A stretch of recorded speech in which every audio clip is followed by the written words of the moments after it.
Doamnelor și domnilor, bună ziua și bine v-am găsit la o nouă emisiune Observatori la Parlamentul European. Invitatul de astăzi este Arno Metzler, președintele Grupului European pentru Diversitate, în perioada 2018-2020. Acest grup este o componentă a Comitetului Economic și Social European.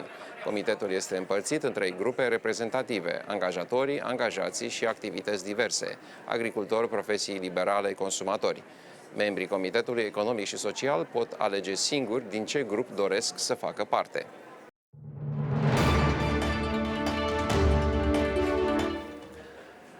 Mr. Metzler, you are one of the 3 presidents of the European Commission and Social Committee. What is the structure of this organization here in Brussels? The European Economic and Social Committee is the bridge of organized civil society towards the European institutions. And we have 3 groups: it's employers, employees, and Diversity Europe group, where all the groups who are representing European or national organizations, especially national organizations, are represented, like women organizations, like farmers, like social organizations, like scientist organizations, and of course poor and social organizations as well.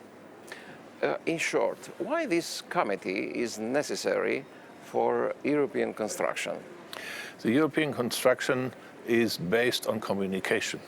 The European citizen should have the chance to contribute to the process, and so the national governments appoint people from organizations, proposed from organizations or even coming from contests, who have special experience in their country and special knowledge about the structures of the country and the needs of the citizens and the organizations.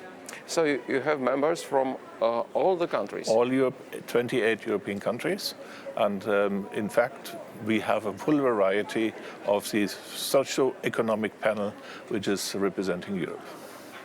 So in this case, what do you know about Romania, for example? Because I know a lot about Romania. Also. We have Romanians, we have people from academia, we have people from chambers of commerce and industry, we have people from state organizations, and for representatives for special needs like farmers or craftspeople and things like that. How are the members of this committee elected? The members are proposed by their organizations to the national government. The government creates a list, a balanced list, gives it to the council, and the council decides on all lists one together for the committee. So the gate to be here in your commission is the government, the national government. It's the national government. What relations exist between the European Economic and Social Committee and the European Parliament? We have collaboration, and we are an advisory body. We do not make decisions. We are not the big uncle in Brussels who can spend or dismiss proposals. We are just giving advice. We are producing papers on the purposes and items the Parliament and the European Commission are dealing with, and then they are delivered to the Parliament as well as to Commission and Council. And we claim that more than 68% of our proposals are taken into account. So all the laws made here in the European Parliament have your influence? Have our influence, and it's an obligatory process to consult the Economic and Social Committee as well as the Committee of Regions. And is not possible to be avoided?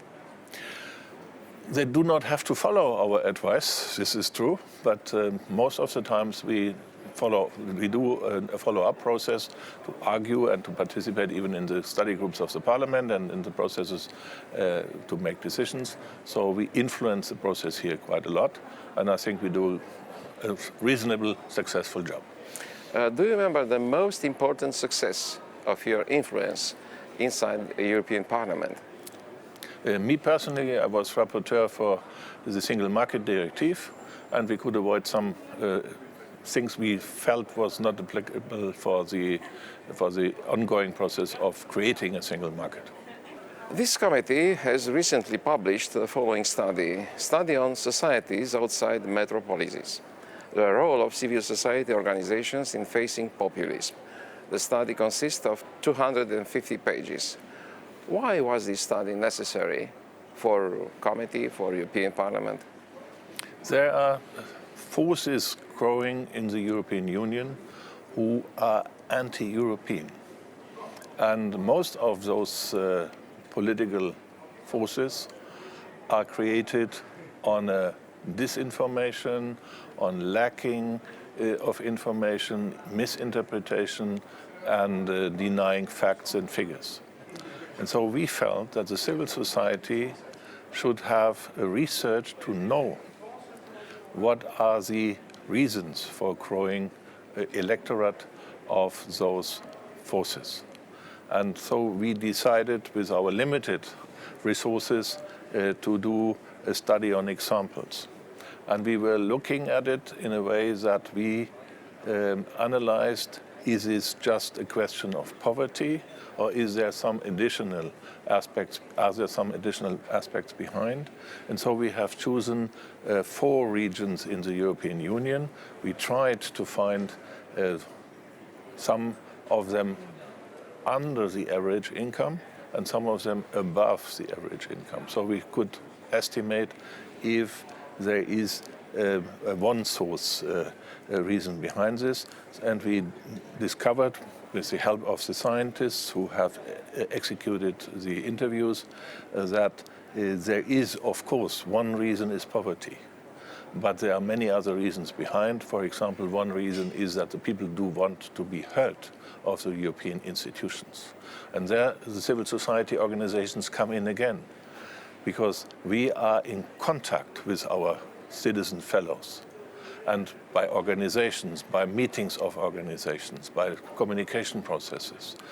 And when we transport the information about Europe, as we transport the information about the countries back to Europe, then it could be a multiplying effect. And this is the reason why we have executed the study, and the follow-up includes now training for our members to communicate, to increase in degree of information about fields they are not working in, to have the knowledge to communicate and to answer questions when you are confronted with information or misinformation on a very solid base of knowledge.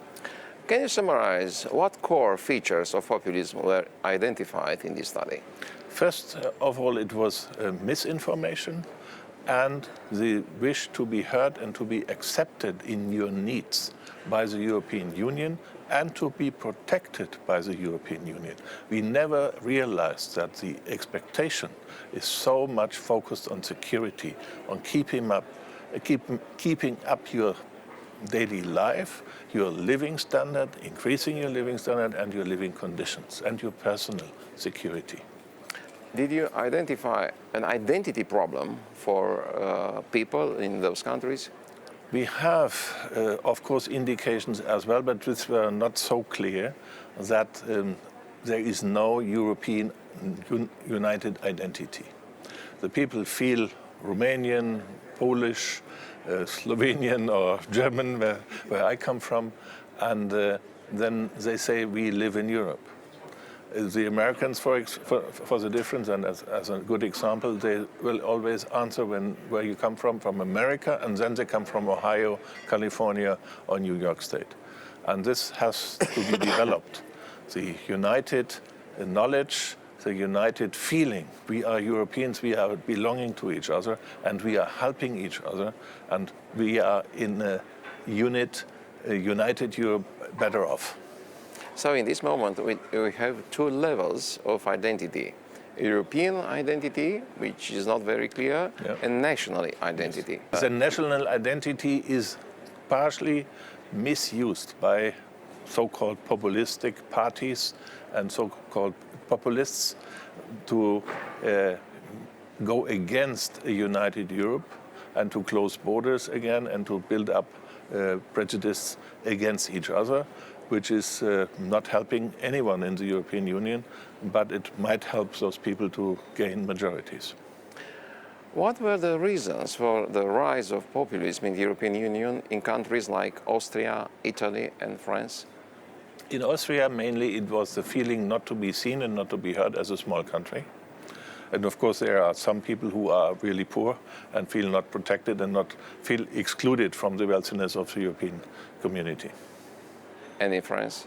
And in France, it's a little bit different, but in the rural areas as well, not to be heard, because you have their small farms and population who is not participating in all the advantages of living in Paris or big cities in France like Marseille.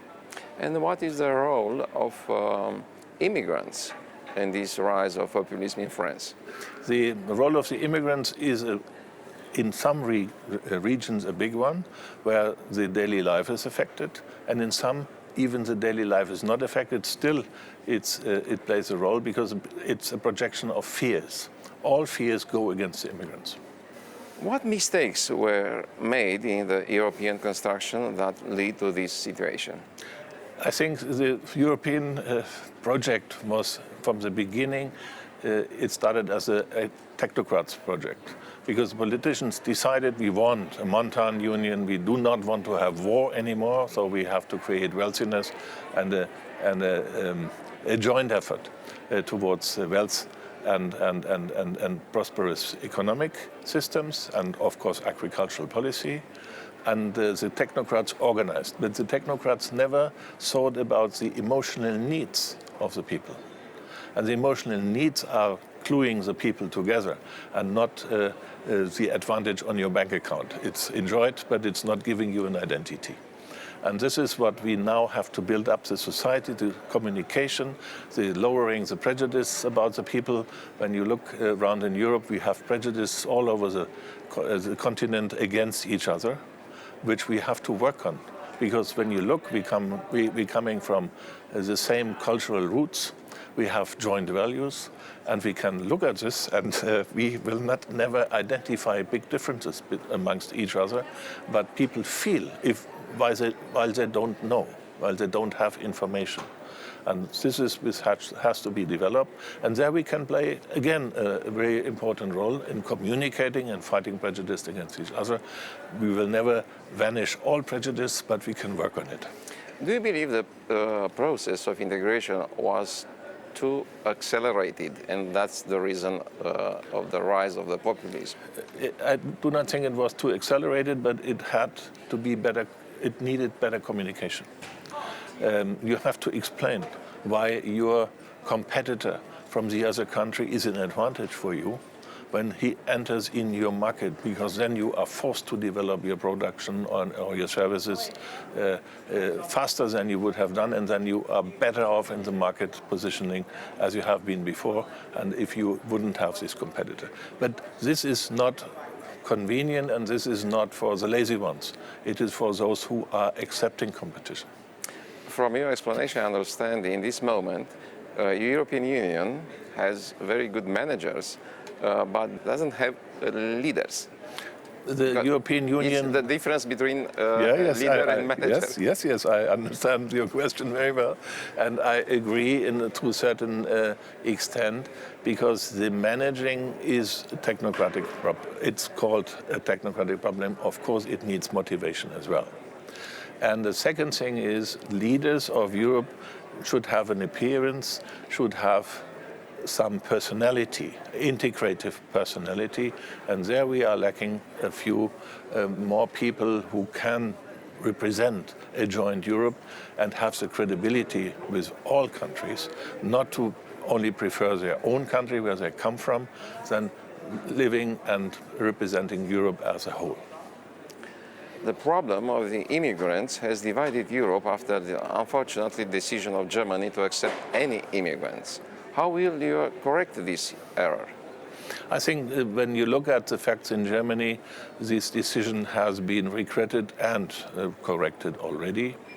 It was a catastrophe in communication, not to consult with all the other European partners before you express such a will to open for humanic reasons. I do not estimate this low, because we remember, you and me, we remember those TV pictures, and we have been there and witnessed all these catastrophic developments for the people in personal situation. This is humanity. But humanity needs a background, and the background was not developed. And so we were overwhelmed, and then, of course, the negative reaction was bigger than it would have been when we had discussions before, and it's not like a natural catastrophe coming to you when the people all flooding in, and you have the feeling of being overruled. What could be the role of civil society organizations in diminishing the populist tendencies? I think the role is key because we are in close touch. We have credibility because we are not meant to be politicians. We are heads of associations, we are managers of associations, we are elected people in social institutions and things like that. So we have another credibility than politicians, and we should use it in favor of Europe. What are the most important conclusions of the study of populism published by the European Economic and Social Committee? I think we have to clarify that we need European solidarity amongst the countries to develop the markets, to develop the chances to be employed and to make your own living. And the second thing is that we have to acknowledge it's not a single approach that is reason and causa for populistic voters.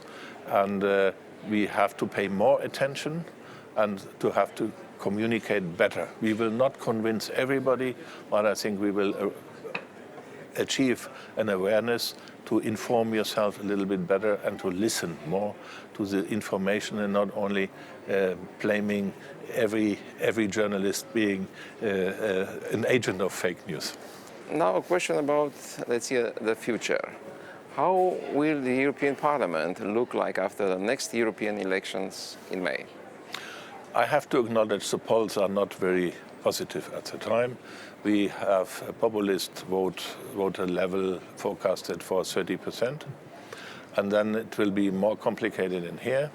The forecasts tell us that there will be not a clear majority like in the past, but I think the necessity to negotiate for coalitions is not the worst for democracy, but it needs some patience from the voters when they vote in that way to force the politicians into compromising processes, that they have to give the time to finalize the negotiations with success. Have you an idea about how could be the best messages in this European campaign? In this European campaign, I think we have to acknowledge and we have to convince that the only way to compete in the global competitions for European countries, and it's for all European countries in the same way, is to stay together and to develop the European Union to a joint effort and to a joint project. It has been that one in the past, and it has been a peace project, and it should be a peace project and a project for the future for all our country citizen fellows to live in peace and in wealthiness, reasonable wealthiness. Of course, we cannot all become rich, but I think not to starve, to have housing and to have solid medical aid and everything like that, and to have your citizen rights protected, like freedom of speech and freedom of assembly and the personal independency. This is key for Europe, and this can be only achieved for all the countries within a European family. In this moment, Brexit, it's not very clear.